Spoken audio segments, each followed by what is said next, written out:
L'amour de soi. L'amour de soi est l'une des 3 composantes de l'estime de soi. L'estime de soi est composée d'image de soi, d'amour de soi et de confiance en soi. Et s'il y a un domaine où il est impératif de développer de l'amour inconditionnel, c'est bien vis-à-vis de soi-même. Je peux donner du temps si j'en ai, de l'argent si j'en ai, des compétences si j'en ai, et je ne pourrai donner de l'amour que si j'en ai suffisamment pour moi. S'aimer soi inconditionnellement, c'est aussi l'aimer avec ses défauts. Votre enfant intérieur veut que vous l'aimiez complètement et inconditionnellement. Combien de fois nous avons entendu des papas ou des mamans dire à leurs enfants « Si tu m'aimes, termine ton assiette ». Quel est le rapport entre le fait que je refuse de terminer mon assiette car je n'ai plus faim avec le fait de continuer à être aimé par toi? Un enfant, lorsqu'il entend cette phrase, comprend que pour être aimé, il faut qu'il fasse quelque chose. Pour être aimé, il doit se conformer à ce que l'autre veut et non pas aux besoins qu'il est le sien. La phrase qu'il faut dire serait, dans ce cas, « Quoi qu'il arrive, je t'aime ». On passe maintenant à la traduction en arabe. L'amour de soi. L'amour de soi. L'amour de soi est l'une des 3 composantes de l'estime de soi. L'amour de soi est l'une des 3 composantes de l'estime de soi. L'estime de soi est composée d'image de soi, d'amour de soi et de confiance en soi. L'estime de soi est composée d'image de soi, d'amour de soi et de confiance en soi. Et s'il y a un domaine où il est impératif de développer de l'amour inconditionnel. Et s'il y a un domaine où il est impératif de développer de l'amour inconditionnel. C'est bien vis-à-vis de soi-même. C'est bien vis-à-vis de soi-même. Je peux donner du temps si j'en ai, de l'argent si j'en ai, des compétences si j'en ai.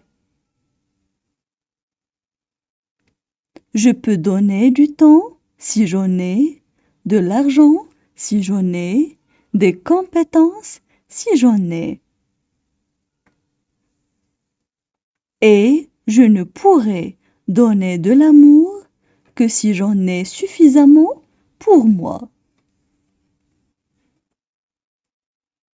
Et je ne pourrai donner de l'amour que si j'en ai suffisamment pour moi.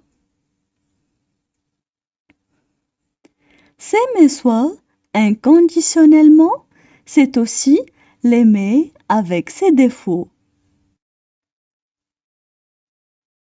S'aimer soi inconditionnellement, c'est aussi l'aimer avec ses défauts. Votre enfant intérieur veut que vous l'aimiez complètement et inconditionnellement. Votre enfant intérieur veut que vous l'aimiez complètement et inconditionnellement.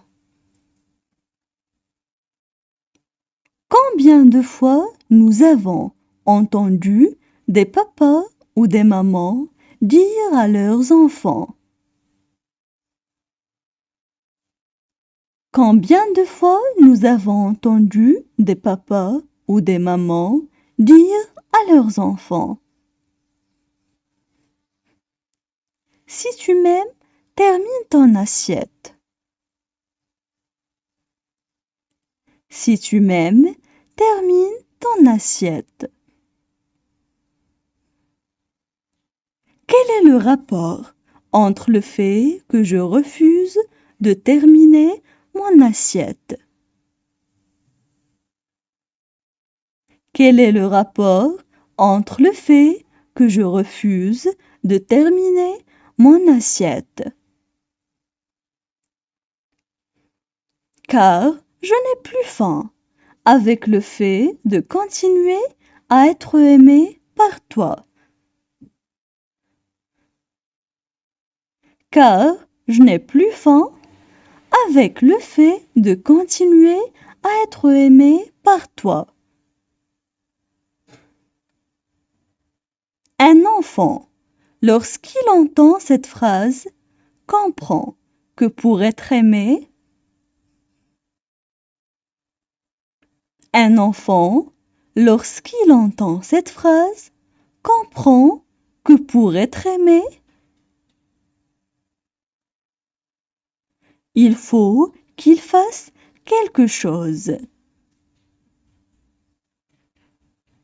Il faut qu'il fasse quelque chose. Pour être aimé, il doit se conformer à ce que l'autre veut et non pas au besoin qu'il est le sien. Pour être aimé, il doit se conformer à ce que l'autre veut et non pas au besoin qui est le sien. La phrase qu'il faut dire serait, dans ce cas, quoi qu'il arrive, je t'aime. La phrase qu'il faut dire serait, dans ce cas, quoi qu'il arrive, je t'aime. Maintenant, je vais relire le texte. L'amour de soi.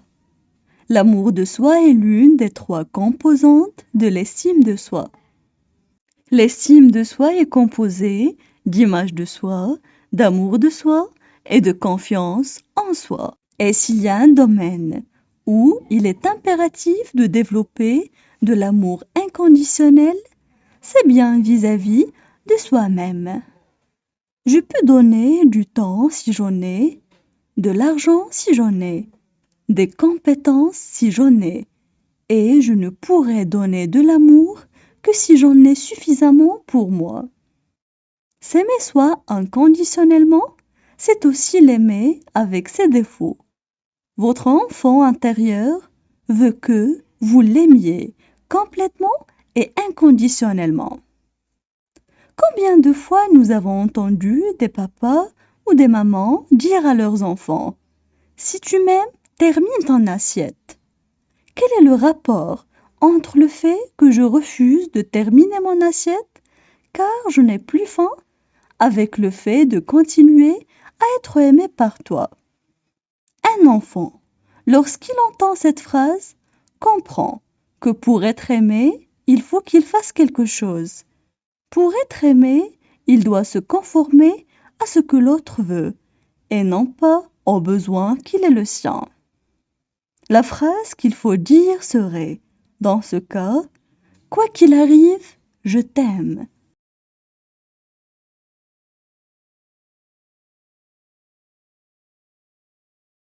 La pauvreté.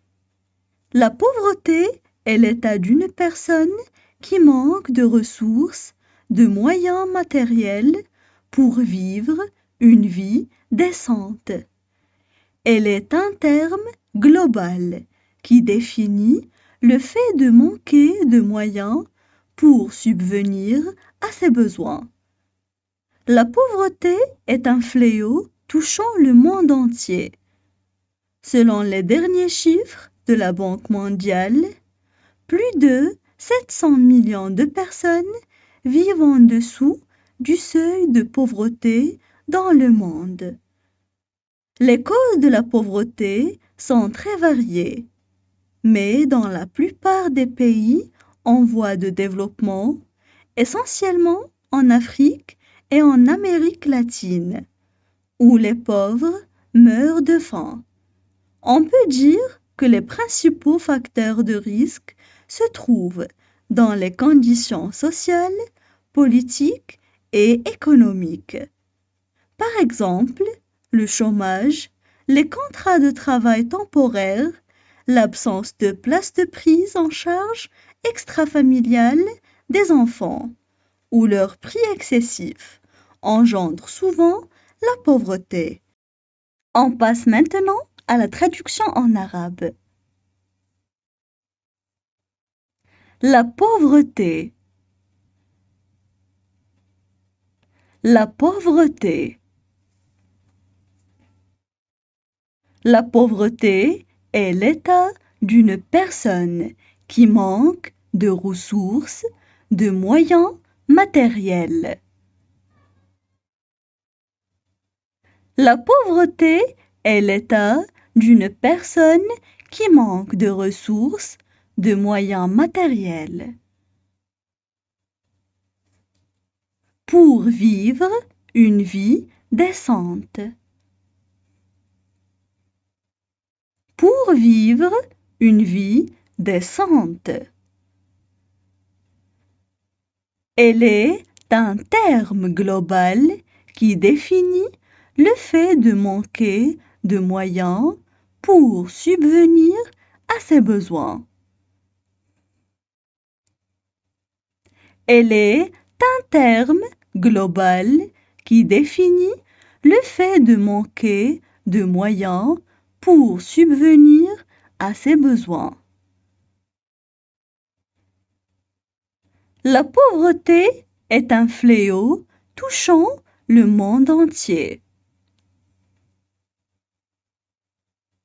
La pauvreté est un fléau touchant le monde entier. Selon les derniers chiffres de la Banque mondiale. Selon les derniers chiffres de la Banque mondiale.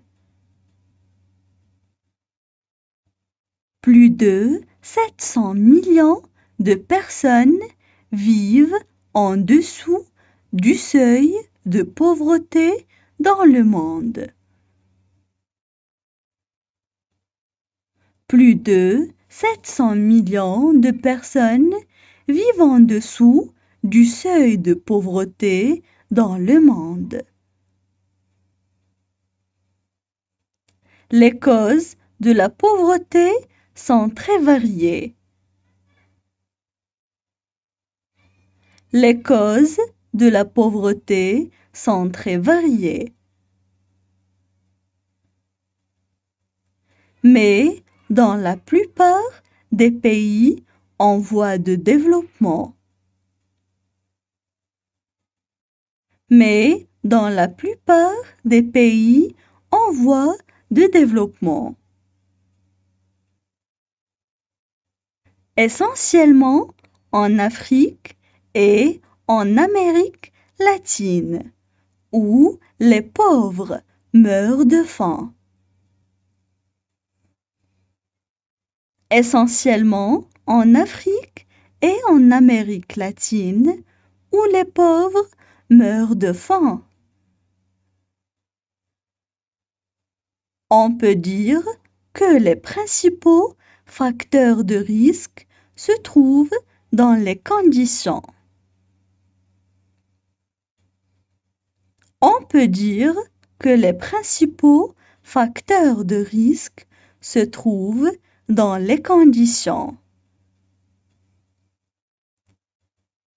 sociales, politiques et économiques. Sociales, politiques et économiques. Par exemple, le chômage, les contrats de travail temporaires.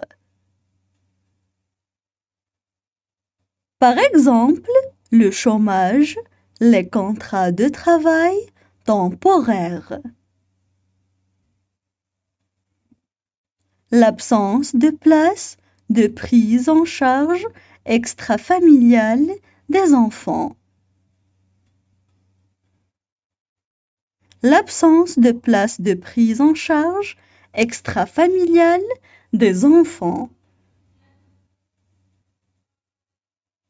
Ou leur prix excessif engendre souvent la pauvreté. Ou leur prix excessif engendre souvent la pauvreté. Maintenant, je vais relire le texte. La pauvreté. La pauvreté est l'état d'une personne qui manque de ressources, de moyens matériels pour vivre une vie décente. Elle est un terme global qui définit le fait de manquer de moyens pour subvenir à ses besoins. La pauvreté est un fléau touchant le monde entier. Selon les derniers chiffres de la Banque mondiale, plus de 700 millions de personnes vivent en dessous du seuil de pauvreté dans le monde. Les causes de la pauvreté sont très variées, mais dans la plupart des pays en voie de développement, essentiellement en Afrique et en Amérique latine, où les pauvres meurent de faim.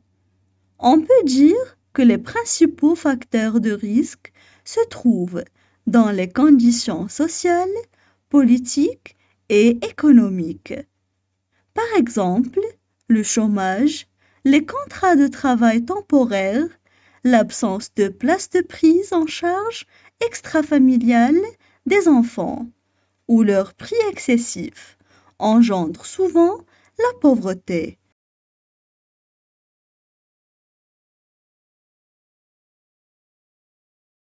Le pétrole.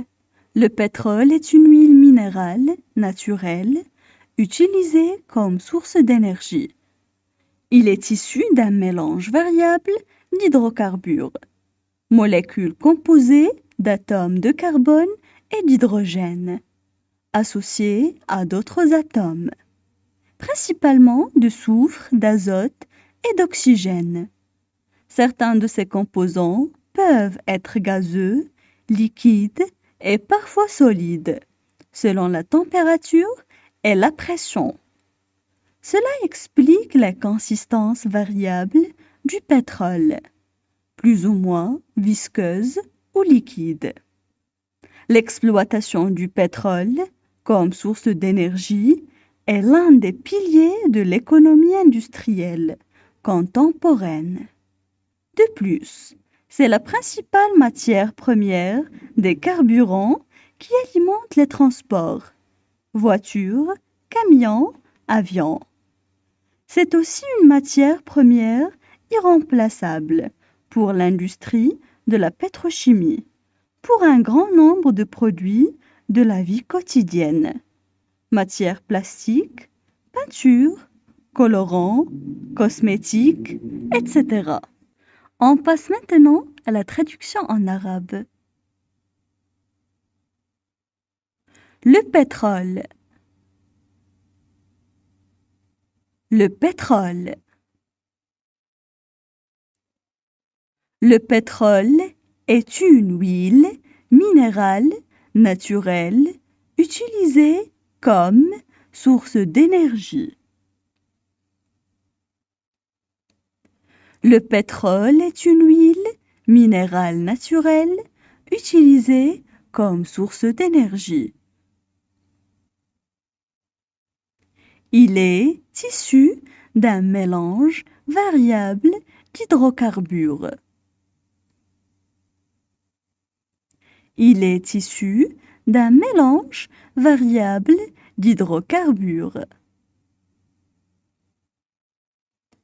Molécules composées d'atomes de carbone et d'hydrogène, associées à d'autres atomes. Molécules composées d'atomes de carbone et d'hydrogène, associées à d'autres atomes. Principalement de soufre, d'azote et d'oxygène. Principalement de soufre, d'azote et d'oxygène. Certains de ces composants peuvent être gazeux, liquides. Certains de ces composants peuvent être gazeux, liquides. Et parfois solides, selon la température et la pression. Et parfois solides, selon la température et la pression. Cela explique la consistance variable du pétrole, plus ou moins visqueuse ou liquide.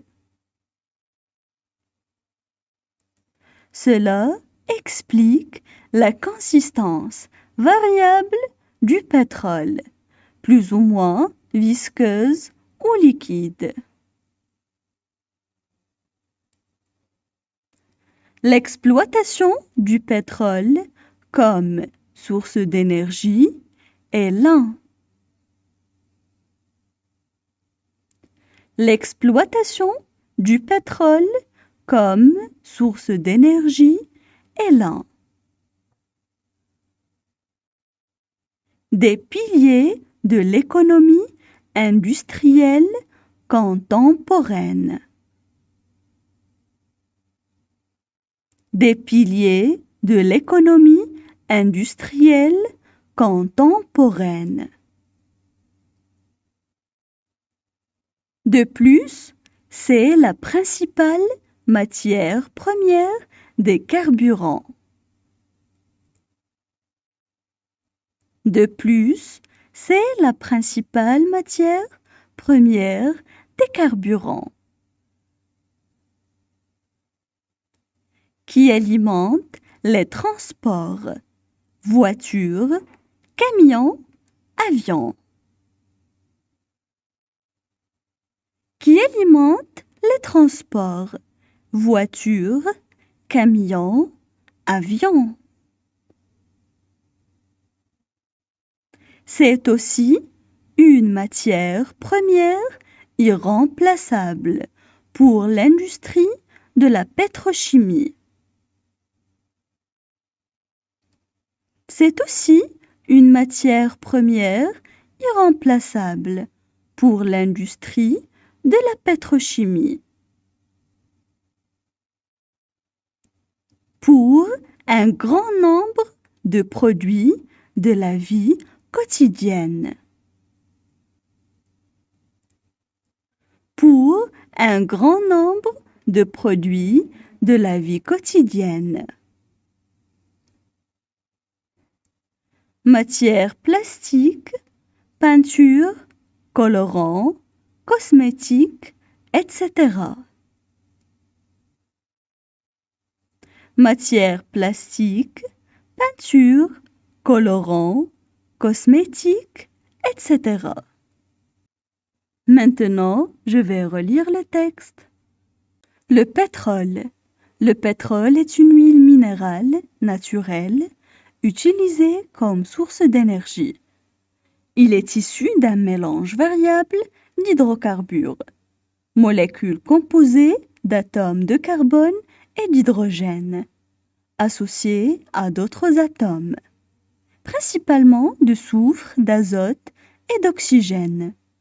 Certains de ces composants peuvent être gazeux, liquides et parfois solides, selon la température et la pression. Cela explique la consistance variable du pétrole, plus ou moins visqueuse ou liquide. L'exploitation du pétrole comme source d'énergie est l'un des piliers de l'économie industrielle contemporaine. De plus, c'est la principale matière première des carburants qui alimentent les transports, voitures, camions, avions.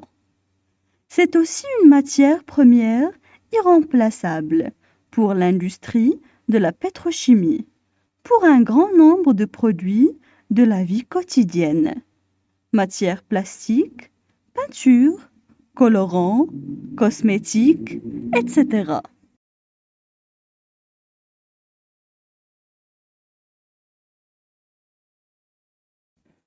Sean Stevenson.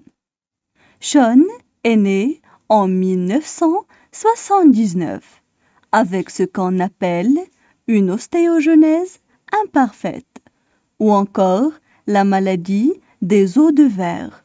C'est-à-dire que Sean possède une fragilité osseuse accrue. Quand il est né, presque tous ses os ont été détruits. Les docteurs ont prévenu ses parents qu'il risquait de mourir très bientôt. Il a finalement survécu, mais restera avec de grosses séquelles qui pourraient l'empêcher de vivre une vie comme une personne normale. Il est tout le temps en fauteuil roulant. On dit le mot pourrait parce qu'il se considère comme une personne normale et qu'il a même surpassé certaines personnes. Pourquoi? Devinez. Sean est aujourd'hui un thérapeute, un auteur à succès et un speaker très connu aux États-Unis. Il coach énormément de personnes et donne des conférences pour motiver les gens. Malgré sa maladie, Sean est devenu un grand exemple. On passe maintenant à la traduction en arabe. Sean Stevenson. Sean Stevenson. Sean est né en 1979 avec ce qu'on appelle une ostéogenèse imparfaite. Sean est né en 1979 avec ce qu'on appelle une ostéogenèse imparfaite. Ou encore la maladie des os de verre. Ou encore la maladie des os de verre. C'est-à-dire que Sean possède une fragilité osseuse accrue. C'est-à-dire que Sean possède une fragilité osseuse accrue. Quand il est né, presque tous ses os ont été détruits. Quand il est né, presque tous ses os ont été détruits.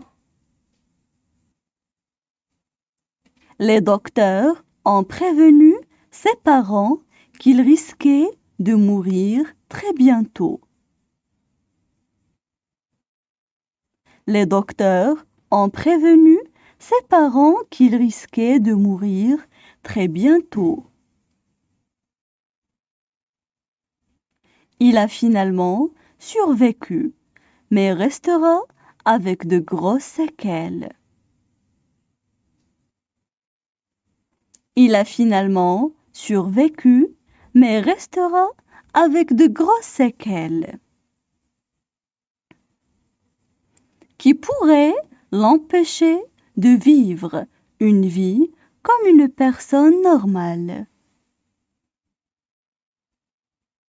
Qui pourrait l'empêcher de vivre une vie comme une personne normale.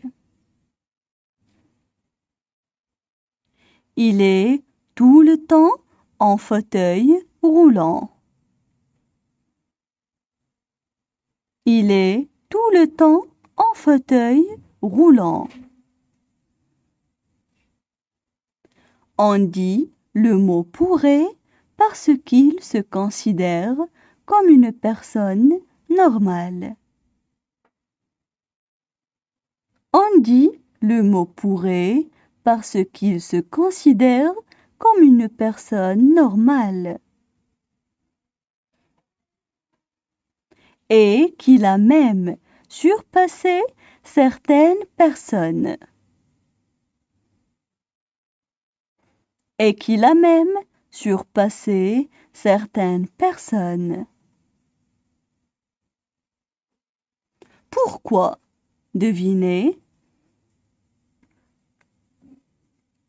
Pourquoi? Devinez. Sean est aujourd'hui un thérapeute, un auteur à succès. Sean est aujourd'hui un thérapeute, un auteur à succès. Et un speaker très connu aux États-Unis. Et un speaker très connu aux États-Unis. Il coach énormément de personnes et donne des conférences pour motiver les gens. Il coach énormément de personnes et donne des conférences pour motiver les gens. Malgré sa maladie, Sean est devenu un grand exemple. Malgré sa maladie, Sean est devenu un grand exemple.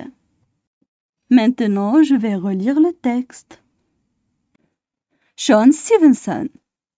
Sean est né en 1979 avec ce qu'on appelle une ostéogenèse imparfaite ou encore la maladie des os de verre. C'est-à-dire que Sean possède une fragilité osseuse accrue. Quand il est né, presque tous ses os ont été détruits. Les docteurs ont prévenu ses parents qu'il risquait de mourir très bientôt. Il a finalement survécu, mais restera avec de grosses séquelles qui pourraient l'empêcher de vivre une vie comme une personne normale. Il est tout le temps en fauteuil roulant. On dit le mot pourrait parce qu'il se considère comme une personne normale et qu'il a même surpassé certaines personnes. Pourquoi? Devinez. Sean est aujourd'hui un thérapeute, un auteur à succès et un speaker très connu aux États-Unis. Il coach énormément de personnes et donne des conférences pour motiver les gens. Malgré sa maladie, Sean est devenu un grand exemple.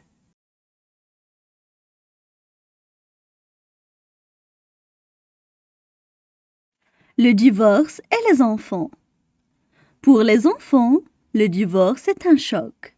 Papa et maman, les deux personnes fondatrices de leur existence, se séparent. C'est comme si eux-mêmes allaient être coupés en deux. Pour la plupart, le divorce est une séparation douloureuse, dont les conséquences sont très graves sur les enfants. Par contre, beaucoup de psychologues pensent que cette séparation peut être vécue normalement. Pour qu'il n'y ait pas de victimes, les parents qui envisagent une rupture doivent d'abord discuter avec leurs enfants pour qu'il n'y ait pas de sentiment affreux de culpabilité. Car dans un divorce, il n'y a pas forcément de coupable, mais il y a des victimes. Ensuite, les deux parents doivent éloigner leurs enfants de leurs conflits et de leurs problèmes. Ils ne doivent en aucun cas les mettre au centre de leurs disputes et les obliger à choisir entre les deux êtres qu'ils aiment le plus au monde. Le choix est impossible. On passe maintenant à la traduction en arabe. Le divorce et les enfants. Le divorce et les enfants. Pour les enfants, le divorce est un choc. Pour les enfants, le divorce est un choc.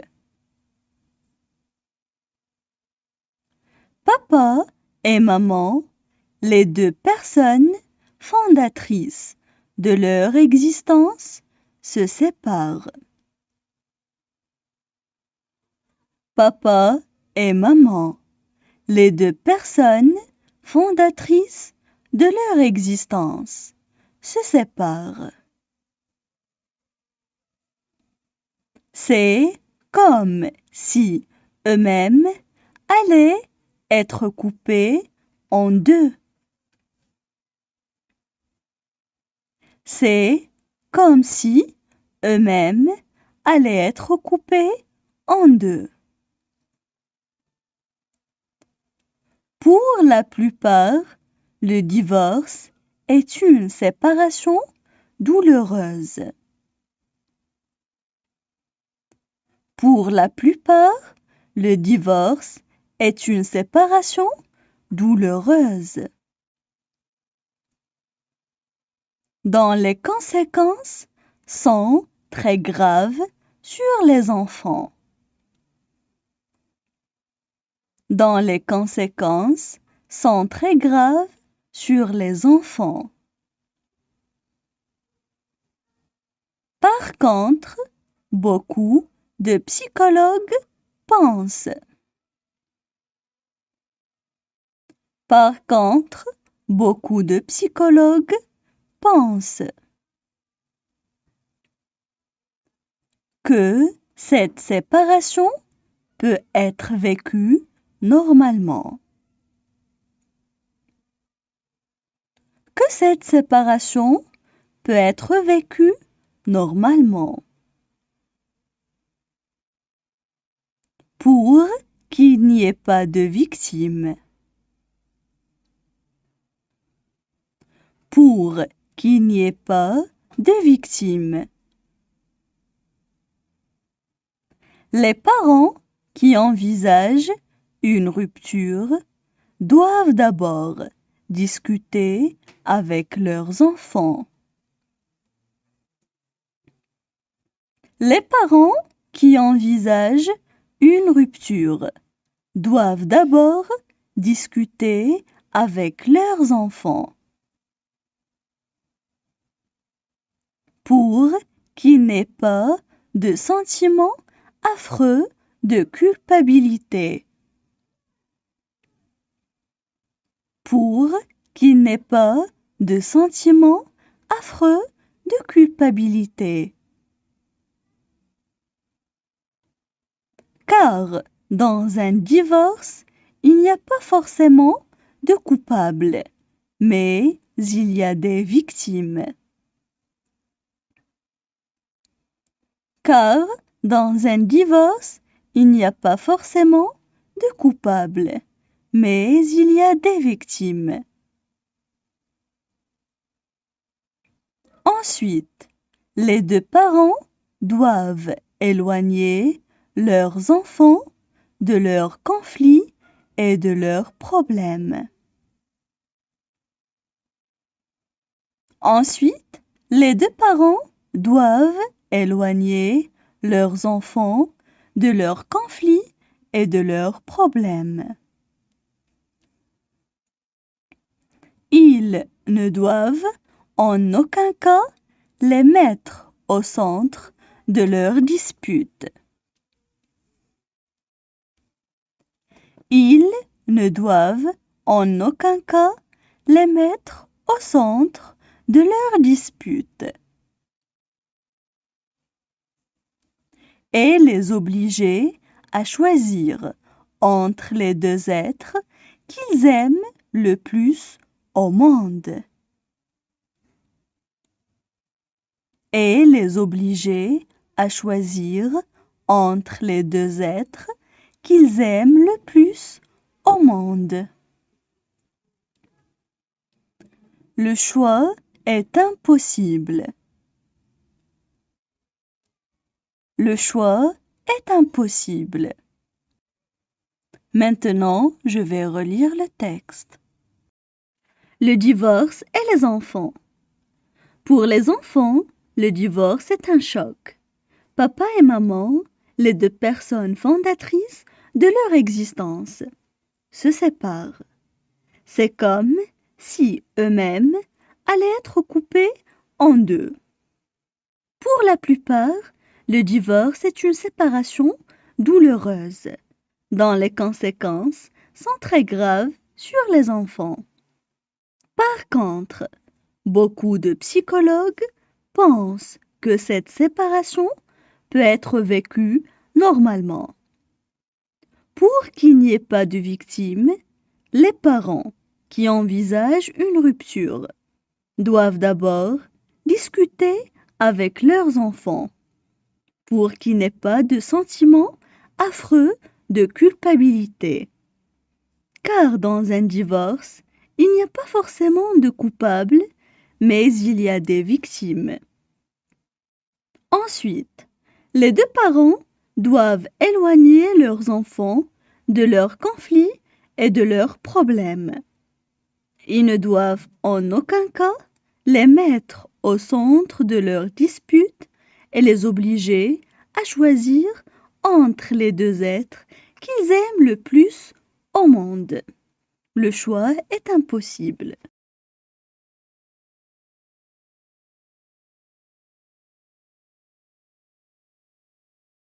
L'île aux sentiments. Il était une fois une île sur laquelle vivaient tous les sentiments et toutes les valeurs humaines. La tristesse, la sagesse, l'humilité, la joie, le courage et tous les autres sentiments, bien entendu, y compris l'amour. Un jour, on annonça qu'un tsunami s'approchait et allait submerger l'île.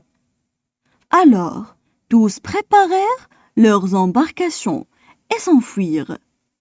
Seul l'amour resta, attendant jusqu'au dernier moment. Quand l'île fut sur le point de disparaître, l'amour décida de demander de l'aide. La richesse passa près de l'amour dans un bateau luxueux et l'amour lui dit « Richesse, peux-tu m'emmener ?»« Je ne le peux pas, car j'ai beaucoup d'or et d'argent dans mon bateau et il n'y a pas de place pour toi. » Alors l'amour décida de demander à l'orgueil qui passait dans un magnifique bateau. « Orgueil, je t'en prie, emmène-moi. »« Je ne peux pas t'emmener, amour. Tu pourrais détruire la perfection qui règne sur mon bateau. » Ensuite, l'amour demanda à la tristesse qui passait par là.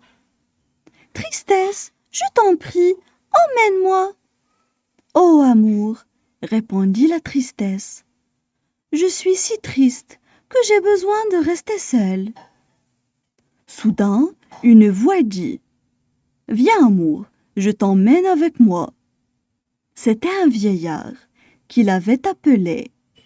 L'amour était si heureux et si rempli de joie qu'il en oublia de lui demander son nom.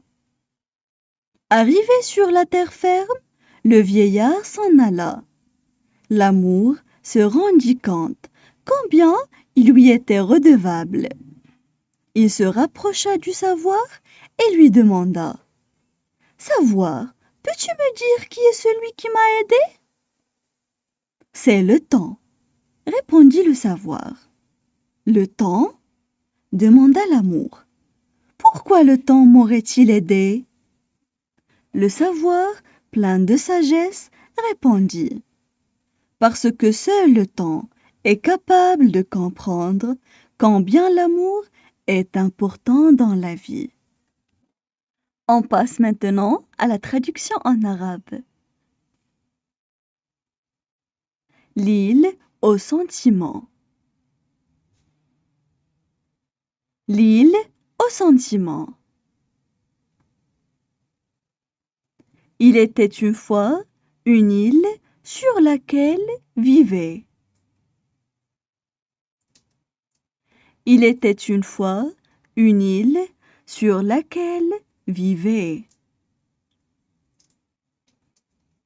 Tous les sentiments et toutes les valeurs humaines.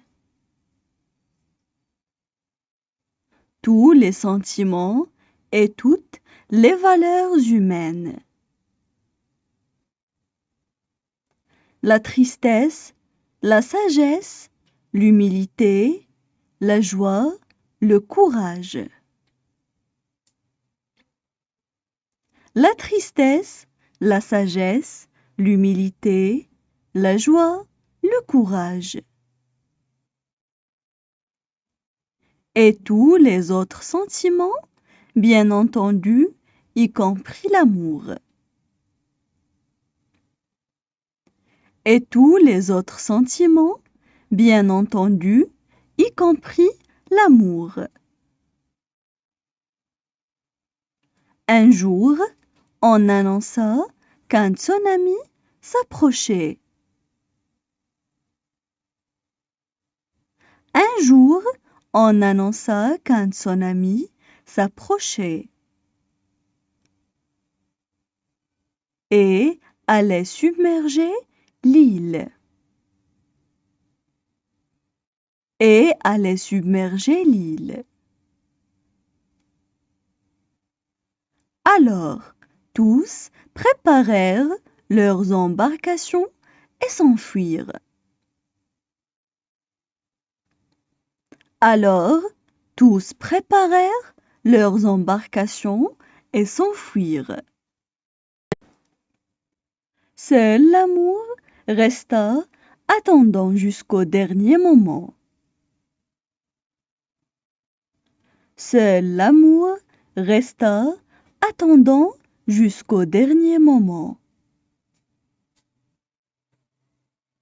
Quand l'île fut sur le point de disparaître, quand l'île fut sur le point de disparaître, l'amour décida de demander de l'aide. L'amour décida de demander de l'aide. La richesse passa près de l'amour.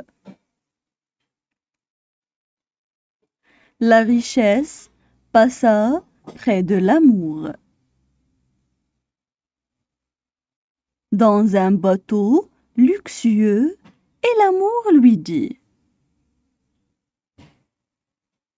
Dans un bateau luxueux, et l'amour lui dit. Richesse, peux-tu m'emmener? Richesse, peux-tu m'emmener? Je ne le peux pas, car j'ai beaucoup d'or. Je ne le peux pas, car j'ai beaucoup d'or. Et d'argent dans mon bateau. Et d'argent dans mon bateau. Et il n'y a pas de place pour toi. Et il n'y a pas de place pour toi. Alors, l'amour décida de demander à l'orgueil. Alors, l'amour décida de demander à l'orgueil, qui passait dans un magnifique bateau. qui passait dans un magnifique bateau. Orgueil, je t'en prie, emmène-moi. Orgueil, je t'en prie, emmène-moi. Je ne peux pas t'emmener. Amour, tu pourrais détruire. Je ne peux pas t'emmener. Amour, tu pourrais détruire. La perfection qui règne sur mon bateau. La perfection qui règne sur mon bateau. Ensuite, l'amour demanda à la tristesse qui passait par là. Ensuite, l'amour demanda à la tristesse qui passait par là. Tristesse, je t'en prie, emmène-moi. Tristesse, je t'en prie, emmène-moi. Ô amour, répondit la tristesse. Ô amour, répondit la tristesse. Je suis si triste que j'ai besoin de rester seule. Je suis si triste que j'ai besoin de rester seule. Soudain, une voix dit « Viens, amour, je t'emmène avec moi. » Soudain, une voix dit « Viens, amour, je t'emmène avec moi. » C'était un vieillard qui l'avait appelé. C'était un vieillard qui l'avait appelé. L'amour était si heureux et si rempli de joie. L'amour était si heureux et si rempli de joie qu'il en oublia de lui demander son nom. Qu'il en oublia de lui demander son nom. Arrivé sur la terre ferme, le vieillard s'en alla. Arrivé sur la terre ferme, le vieillard s'en alla. L'amour se rendit compte combien il lui était redevable. L'amour se rendit compte combien il lui était redevable. Il se rapprocha du savoir et lui demanda. Il se rapprocha du savoir et lui demanda. Savoir, peux-tu me dire qui est celui qui m'a aidé? Savoir, peux-tu me dire qui est celui qui m'a aidé?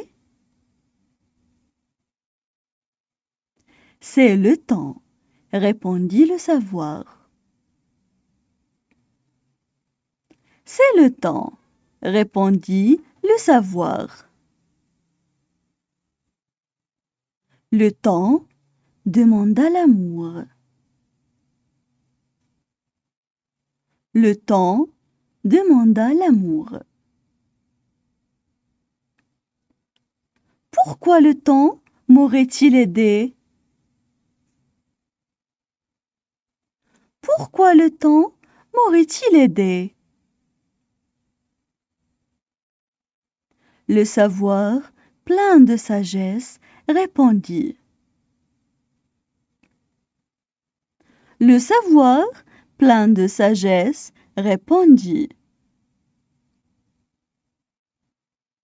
Parce que seul le temps est capable de comprendre. Parce que seul le temps est capable de comprendre. Combien l'amour est important dans la vie. Combien l'amour est important dans la vie. Maintenant, je vais relire l'histoire. L'île aux sentiments. Il était une fois une île sur laquelle vivaient tous les sentiments et toutes les valeurs humaines. La tristesse, la sagesse, l'humilité, la joie, le courage et tous les autres sentiments. Bien entendu, y compris l'amour. Un jour, on annonça qu'un tsunami s'approchait et allait submerger l'île.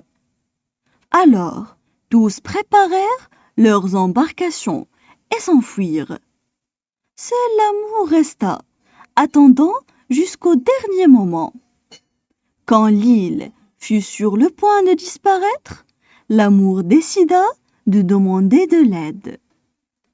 La richesse passa près de l'amour, dans un bateau luxueux, et l'amour lui dit « Richesse, peux-tu m'emmener ?»« Je ne le peux pas, car j'ai beaucoup d'or et d'argent dans mon bateau, et il n'y a pas de place pour toi. » Alors l'amour décida de demander à l'orgueil, qui passait dans un magnifique bateau. « Orgueil, je t'en prie, emmène-moi. »« Je ne peux pas t'emmener, amour. Tu pourrais détruire la perfection qui règne sur mon bateau. » Ensuite, l'amour demanda à la tristesse qui passait par là. « Tristesse, je t'en prie, emmène-moi. »« Oh amour, répondit la tristesse, je suis si triste que j'ai besoin de rester seule. » Soudain, une voix dit « Viens amour, je t'emmène avec moi. » C'était un vieillard qui l'avait appelé. L'amour était si heureux et si rempli de joie qu'il en oublia de lui demander son nom. Arrivé sur la terre ferme, le vieillard s'en alla. L'amour se rendit compte combien il lui était redevable. Il se rapprocha du savoir et lui demanda « Savoir, peux-tu me dire qui est celui qui m'a aidé ?»« C'est le temps, » répondit le savoir. « Le temps ?» demanda l'amour. « Pourquoi le temps m'aurait-il aidé ?» Le savoir, plein de sagesse, répondit « Parce que seul le temps est capable de comprendre combien l'amour est important dans la vie. »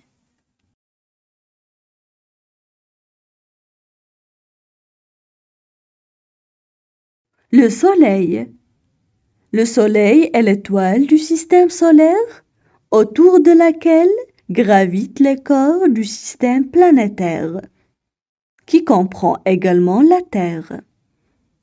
Le soleil se situe dans la catégorie des étoiles moyennement massives et est semblable à des milliards d'autres dans notre galaxie, la Voie lactée. Le Soleil est relativement une vieille étoile. En effet, il existe depuis environ 5 milliards d'années et avec une espérance de vie d'environ 10 milliards d'années, notre étoile est déjà à la moitié de sa vie. Elle représente 99,8% de la masse du système solaire et possède un diamètre d'1,4 million de kilomètres, soit environ 110 fois plus élevé que celui de la Terre. Elle tourne sur elle-même en 25 jours terrestres et autour de la Voie lactée en 200 millions d'années. Le Soleil est l'étoile la plus proche de la Terre. L'énergie qui rayonne du Soleil permet le développement de la vie sur la Terre, la présence d'eau à l'état liquide et la photosynthèse des végétaux. Il apparaît plus lumineux que toutes les autres étoiles en raison de sa proximité.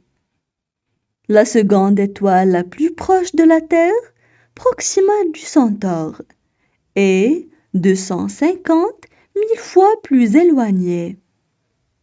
Le Soleil est en moyenne à 150 millions de kilomètres de la Terre. Cette distance entre la Terre et le Soleil sert de référence pour mesurer les distances dans le système solaire. On passe maintenant à la traduction en arabe. Le Soleil. Le Soleil. Le Soleil est l'étoile du système solaire.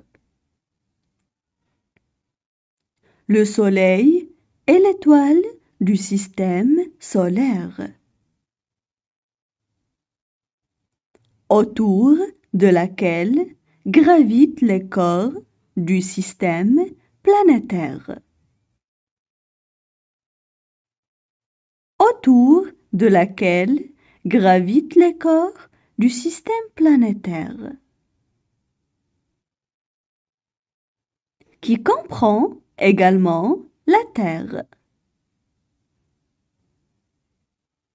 Qui comprend également la Terre.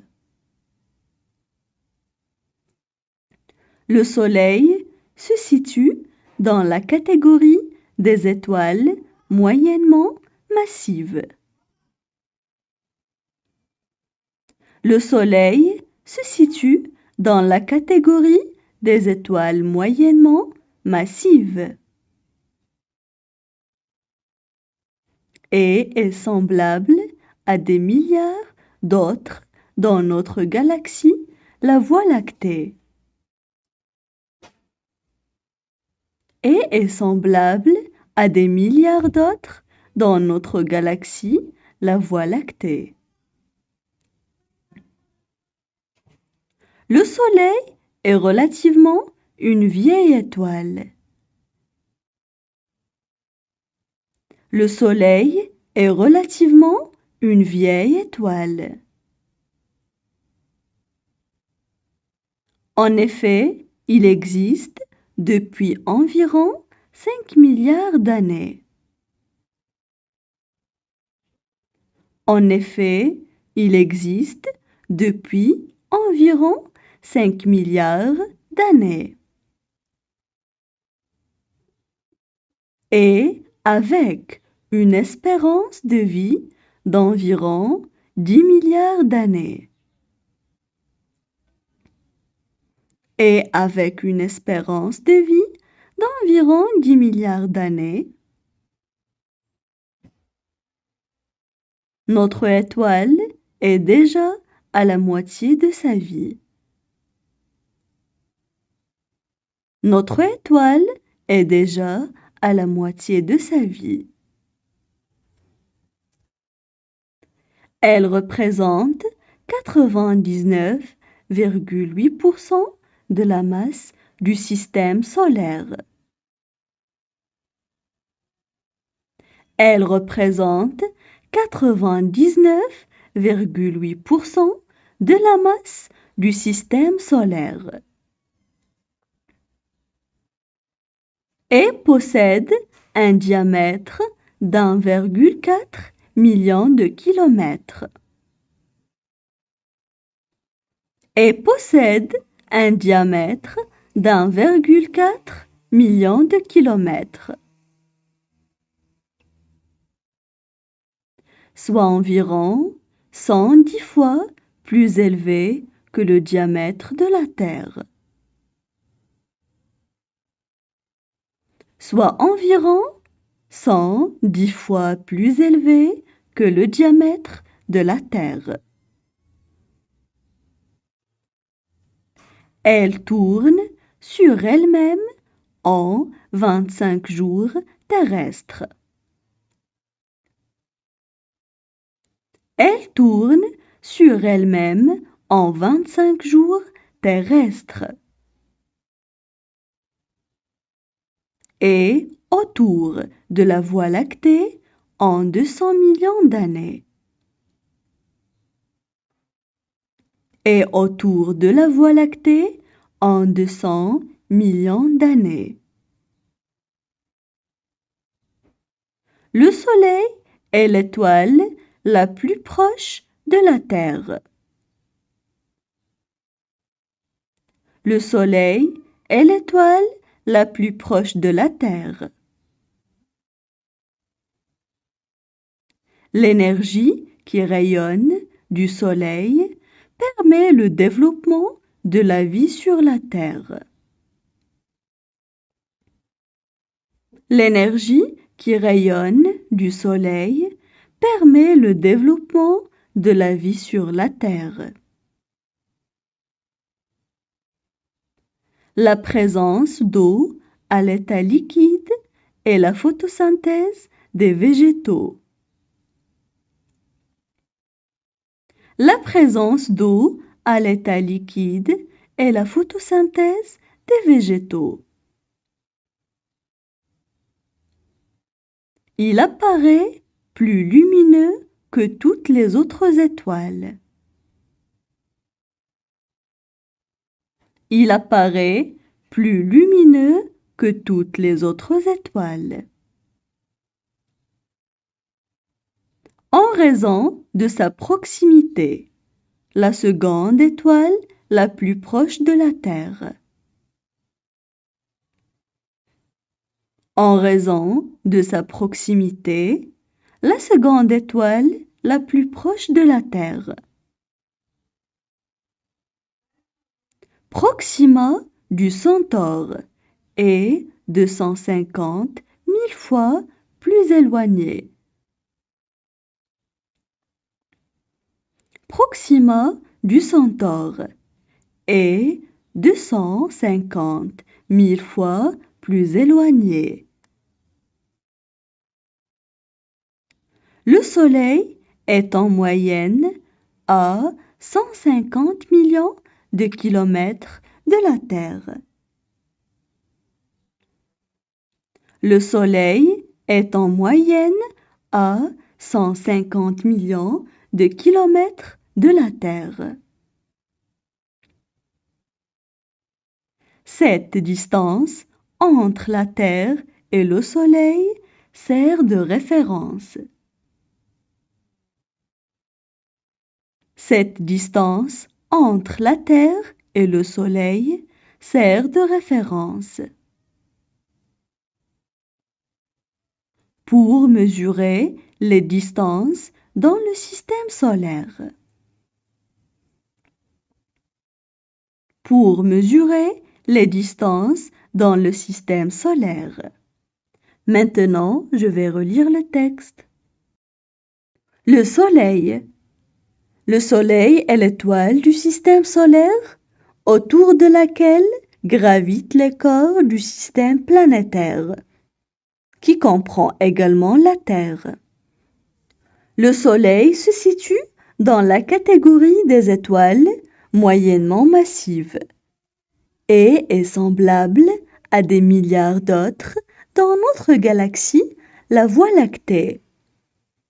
Le Soleil est relativement une vieille étoile.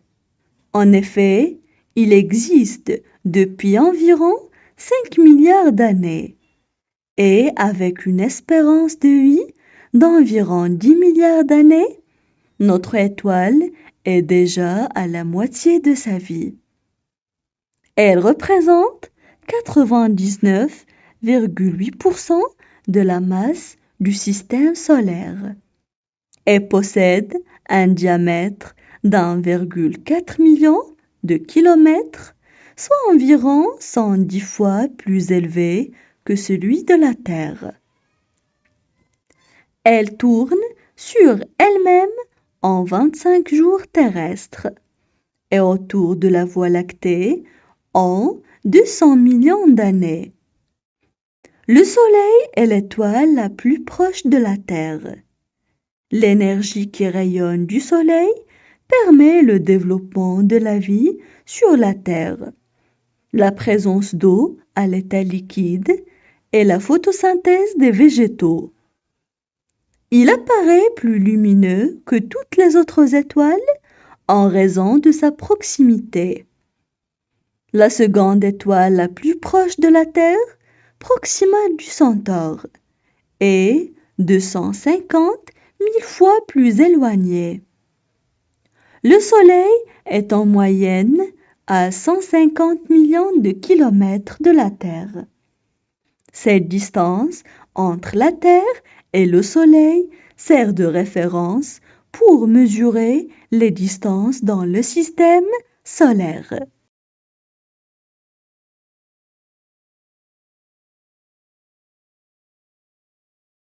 La sagesse. Il était une fois une femme qui s'installa dans une grotte, dans la montagne, pour recevoir l'enseignement d'un gourou. Elle voulait, disait-elle, apprendre tout ce qu'il y avait à savoir. Le gourou lui procura des piles de livres et la laissa étudier seule. Tous les matins, il revenait à la grotte pour évaluer ses progrès. Et tous les matins, il lui posait la même question. « As-tu appris tout ce qu'il y a à savoir ?»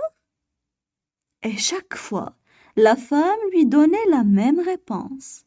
« Non, pas encore. » Ce scénario se poursuivit pendant plusieurs mois. Et puisque la réponse était toujours la même, le gourou finit par avouer. Maintenant, tu sais tout ce que tu as besoin de savoir. Comment cela? Demanda la femme. Tu as appris que tu ne sauras jamais tout ce qu'il y a à savoir, et tu as enfin appris à être humble et à accepter l'imperfection. On passe maintenant à la traduction en arabe. La sagesse. La sagesse. Il était une fois une femme qui s'installa dans une grotte. Il était une fois une femme qui s'installa dans une grotte. Dans la montagne pour recevoir l'enseignement d'un gourou. Dans la montagne pour recevoir l'enseignement d'un gourou. Elle voulait, disait-elle, apprendre tout ce qu'il y avait à savoir. Elle voulait, disait-elle, apprendre tout ce qu'il y avait à savoir. Le gourou lui procura des piles de livres et la laissa étudier seule. Le gourou lui procura des piles de livres et la laissa étudier seule. Tous les matins, il revenait à la grotte pour évaluer ses progrès.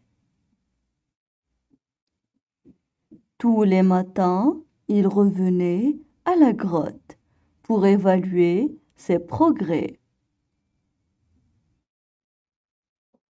Et tous les matins, il lui posait la même question.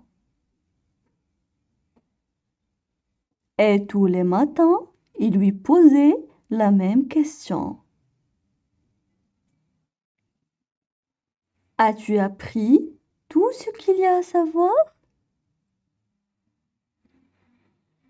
As-tu appris tout ce qu'il y a à savoir? Et chaque fois, la femme lui donnait la même réponse. Et chaque fois, la femme lui donnait la même réponse. Non, pas encore. Non, pas encore. Ce scénario se poursuivit pendant plusieurs mois.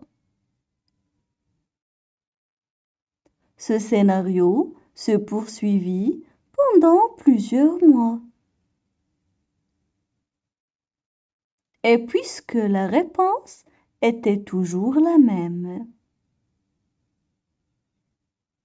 Et puisque la réponse était toujours la même. Le gourou finit par avouer. Le gourou finit par avouer. Maintenant, tu sais tout ce que tu as besoin de savoir. Maintenant, tu sais tout ce que tu as besoin de savoir. Comment cela? Demanda la femme. Comment cela? Demanda la femme. Tu as appris que tu ne sauras jamais tout ce qu'il y a à savoir. Tu as appris que tu ne sauras jamais tout ce qu'il y a à savoir. Et tu as enfin appris à être humble et à accepter l'imperfection. Et tu as enfin appris à être humble et à accepter l'imperfection. Maintenant, je vais relire le texte. La sagesse. Il était une fois une femme qui s'installa dans une grotte, dans la montagne, pour recevoir l'enseignement d'un gourou. Elle voulait, disait-elle, apprendre tout ce qu'il y avait à savoir. Le gourou lui procura des piles de livres et la laissa étudier seule. Tous les matins, il revenait à la grotte pour évaluer ses progrès. Et tous les matins, il lui posait la même question. « As-tu appris tout ce qu'il y a à savoir ?» Et chaque fois, la femme lui donnait la même réponse. « Non, pas encore. » Ce scénario se poursuivit pendant plusieurs mois. Et puisque la réponse était toujours la même, le gourou finit par avouer. Maintenant, tu sais tout ce que tu as besoin de savoir. Comment cela? Demanda la femme. Tu as appris que tu ne sauras jamais tout ce qu'il y a à savoir. Et tu as enfin appris à être humble et à accepter l'imperfection.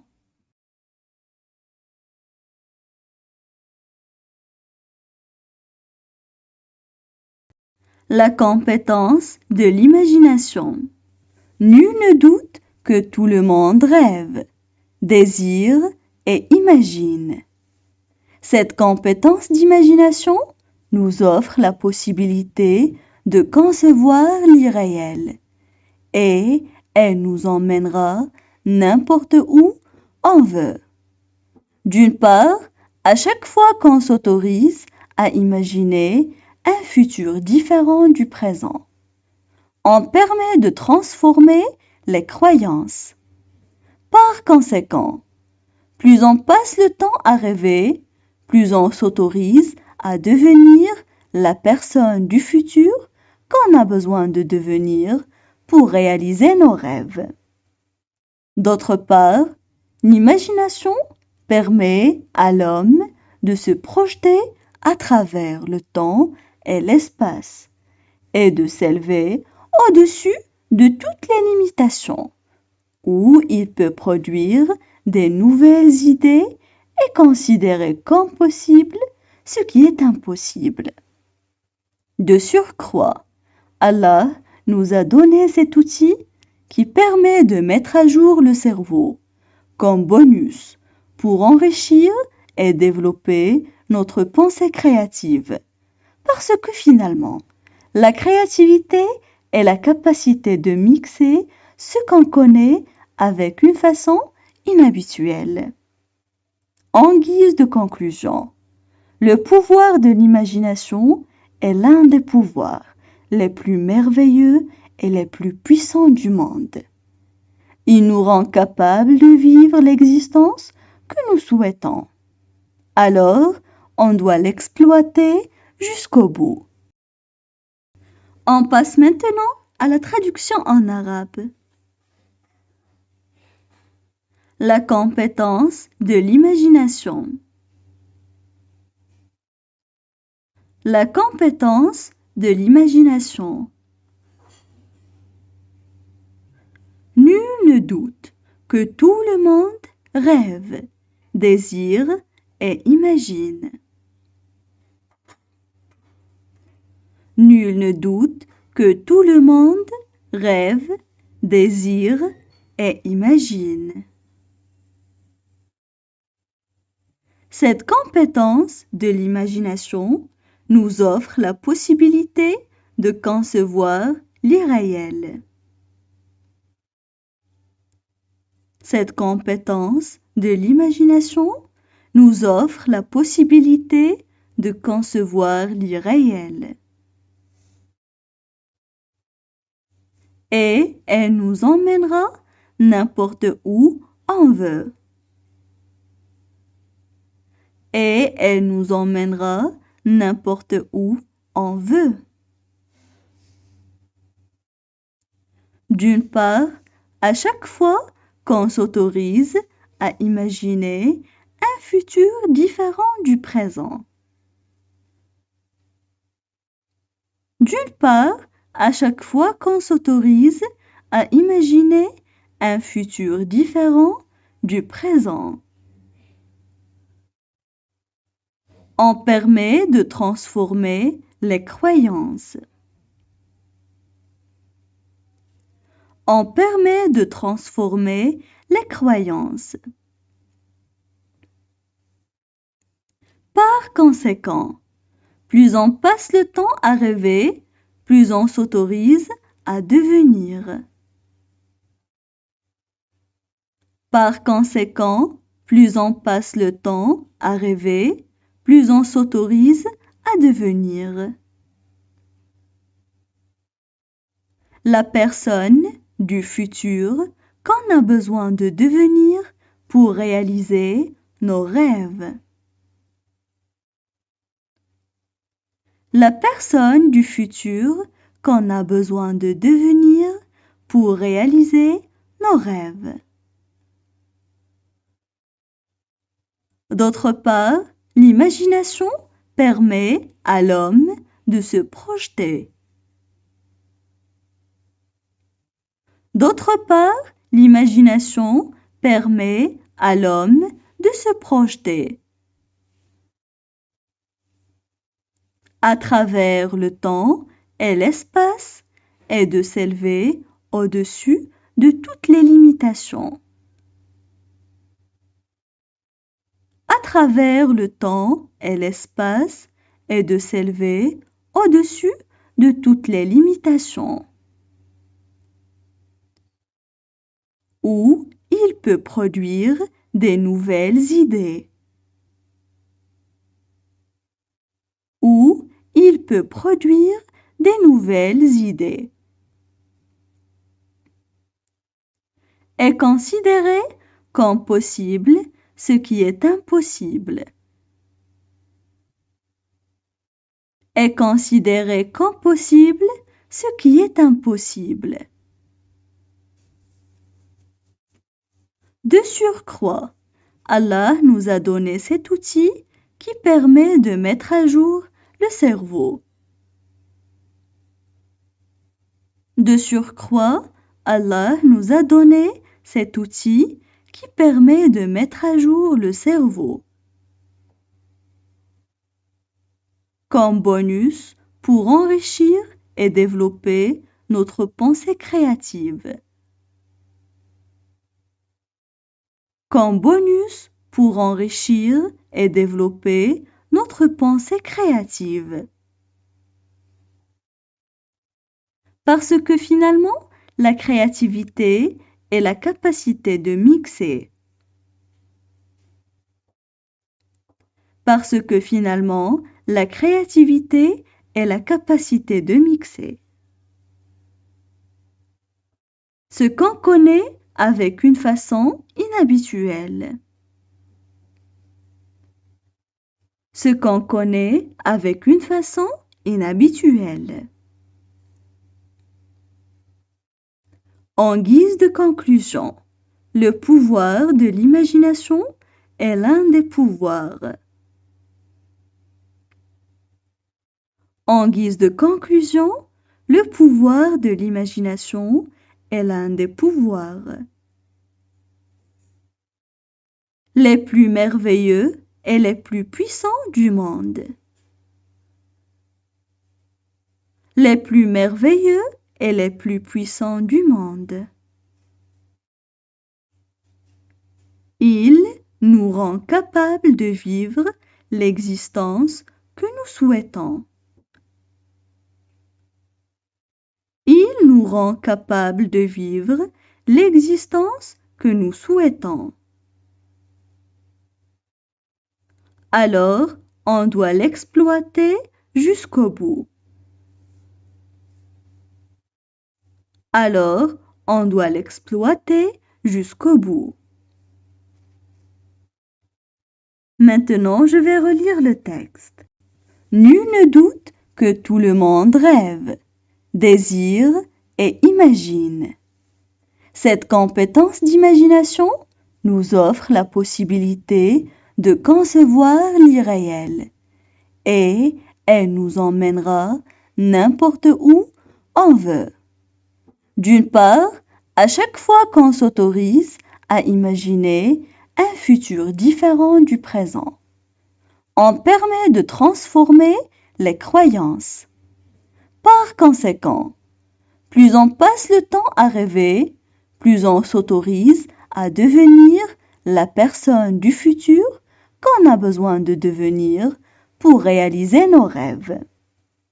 D'autre part, l'imagination permet à l'homme de se projeter à travers le temps et l'espace et de s'élever au-dessus de toutes les limitations, où il peut produire des nouvelles idées et considérer comme possible ce qui est impossible.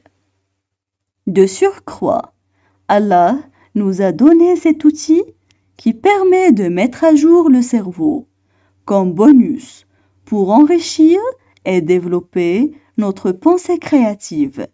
Parce que finalement, la créativité est la capacité de mixer ce qu'on connaît avec une façon inhabituelle.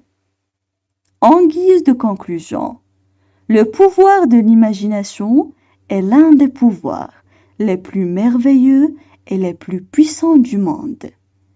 Il nous rend capables de vivre l'existence que nous souhaitons. Alors, on doit l'exploiter jusqu'au bout.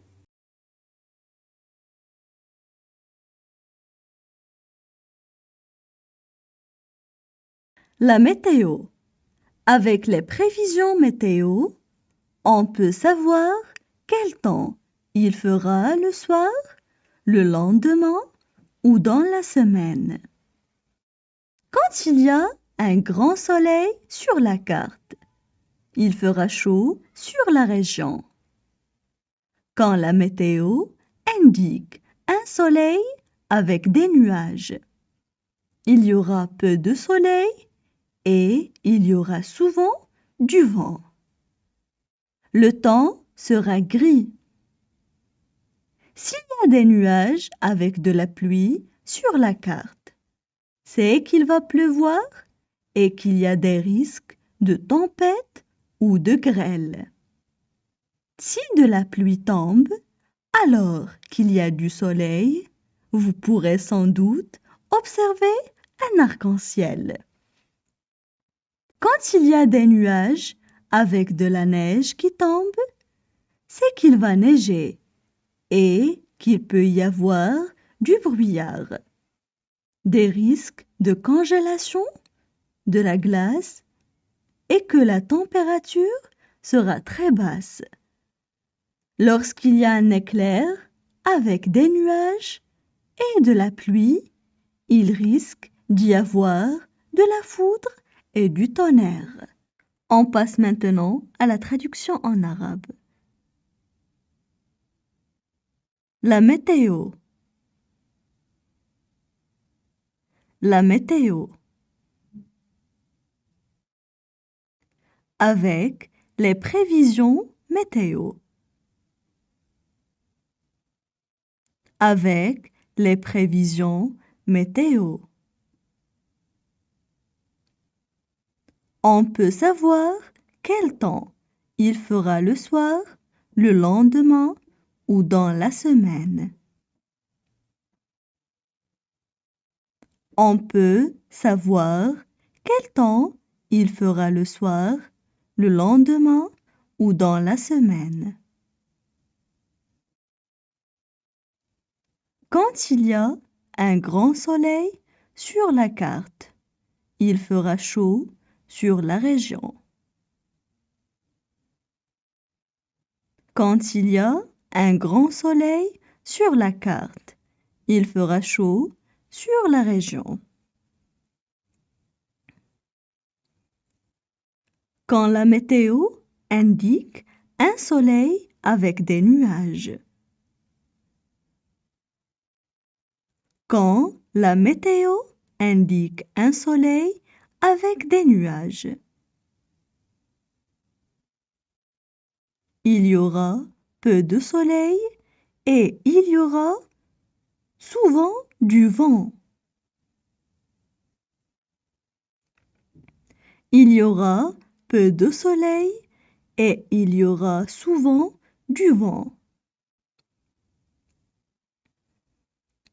Le temps sera gris. Le temps sera gris. S'il y a des nuages avec de la pluie sur la carte. S'il y a des nuages avec de la pluie sur la carte. C'est qu'il va pleuvoir et qu'il y a des risques de tempête ou de grêle. C'est qu'il va pleuvoir et qu'il y a des risques de tempête ou de grêle. Si de la pluie tombe, alors qu'il y a du soleil. Si de la pluie tombe, alors qu'il y a du soleil. Vous pourrez sans doute observer un arc-en-ciel. Vous pourrez sans doute observer un arc-en-ciel. Quand il y a des nuages avec de la neige qui tombe. Quand il y a des nuages avec de la neige qui tombe. C'est qu'il va neiger et qu'il peut y avoir du brouillard. C'est qu'il va neiger et qu'il peut y avoir du brouillard. des risques de congélation de la glace et que la température sera très basse. Des risques de congélation de la glace et que la température sera très basse. Lorsqu'il y a un éclair avec des nuages et de la pluie. Lorsqu'il y a un éclair avec des nuages et de la pluie. Il risque d'y avoir de la foudre et du tonnerre.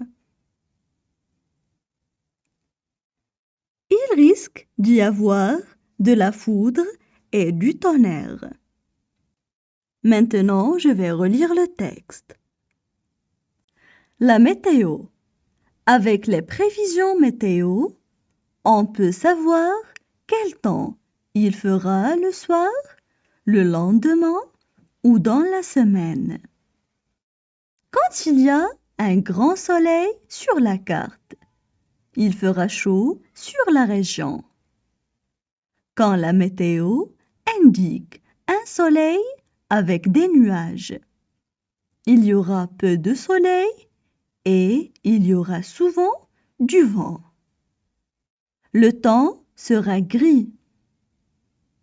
S'il y a des nuages avec de la pluie sur la carte, c'est qu'il va pleuvoir et qu'il y a des risques de tempête ou de grêle. Si de la pluie tombe, alors qu'il y a du soleil, vous pourrez sans doute observer un arc-en-ciel. Quand il y a des nuages avec de la neige qui tombe, c'est qu'il va neiger et qu'il peut y avoir du brouillard. Des risques de congélation de la glace et que la température sera très basse. Lorsqu'il y a un éclair avec des nuages et de la pluie, il risque d'y avoir de la foudre et du tonnerre.